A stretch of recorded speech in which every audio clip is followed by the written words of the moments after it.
मोठी बातमी, 1 लाखाच्या जात मुचलक्यावर माणिकराव कोकाटेंना जामीन मंजूर झालेला आहे। माणिकराव कोकाटेंना हायकोर्टाचा मोठा दिलासा आहे। 1 लाखांच्या जात मुचलक्यावर जामीन मंजूर झालेला आहे। राष्ट्रवादी काँग्रेसचे ज्येष्ठ नेते माजी मंत्री माणिकराव कोकाटेंना हायकोर्टाने मोठा दिलासा दिलेला आहे। त्यांना जामीन मंजूर झालेला आहे। 1 लाखाच्या जात मुचलक्यावर माणिकराव कोकाटेंना जामीन मंजूर झालेला आहे। हा मोठा दिलासा मिळालेला आहे। हायकोर्टाकडून माणिकराव कोकाटेंना हा मोठा दिलासा आहे। दोन्ही बाजूंचा युक्तिवाद पूर्ण झाल्यानंतर आता न्यायाधीशांनी हा निकाल दिलेला आहे। जोरदार युक्तिवाद झाला आणि त्यानंतर आता निकालामध्ये माणिकराव कोकाटेंना कोर्टाने जामीन मंजूर केलेला आहे। लीलावतीमध्ये उपचार घेणाऱ्या माणिकराव कोकाटेंना हा मोठा दिलासा आहे।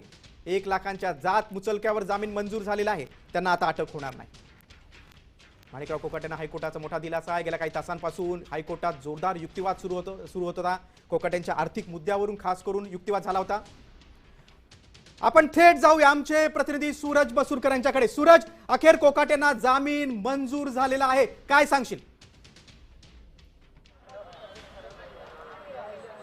गिरीश, सगळ्यात मोठी बातमी म्हणावी लागेल ही, कारण गेल्या 2 तासापासून जे आहे ते हायकोर्टामध्ये युक्तिवाद जो आहे तो प्रचंड मोठा रंगला होता। दोन्ही पक्षाकडून युक्तिवाद जो आहे तो करण्यात आला होता आर्थिक निकषावरती, आणि जी काही माहिती माणिकराव कोकाटे यांनी त्या सदनिकेसाठी दिलेली होती त्या सगळ्या घडामोडींवरती जोरदार युक्तिवाद जो आहे तो झालेला आहे। आणि सगळ्यात असं सांगितलं जात होतं की जो निर्णय नाशिक कोर्टाने दिलेला आहे तोच निर्णय हायकोर्ट कायम ठेवेल। मात्र आता हा सगळ्यात मोठा दिलासा जो आहे तो माणिकराव कोकाटे यांना म्हणावा लागेल, कारण माणिकराव कोकाटे यांना हायकोर्टाने जे आहे तो जामीन जो आहे तो मंजूर केलेला आहे। सध्या आता माणिकराव कोकाटे जे आहेत ते लीलावती रुग्णालयामध्ये उपचार घेत आहेत आणि त्यांच्यावरती आता दुपारी जे आहे ते अँजिओप्लास्टी झालेली आहे। थोड्याच वेळात ते देखील रिपोर्ट जे आहेत ते येतील। मात्र ही सगळ्यात मोठी बातमी म्हणावी लागेल की माणिकराव कोकाटे यांना 1 लाखाच्या जात मुचलक्यावरती जामीन जो आहे तो हायकोर्टाने मंजूर केलेला आहे। माणिकराव कोकाटे यांच्यासाठी हा सगळ्यात मोठा दिलासा म्हणावा लागेल, कारण नाशिक कोर्टाने जे आहे ते माणिकराव कोकाटे यांना 2 वर्षाची शिक्षा आणि 10,000चा दंड जो आहे तो देण्यात दिला होता। आणि त्यानंतर माणिकराव कोकाटे यांनी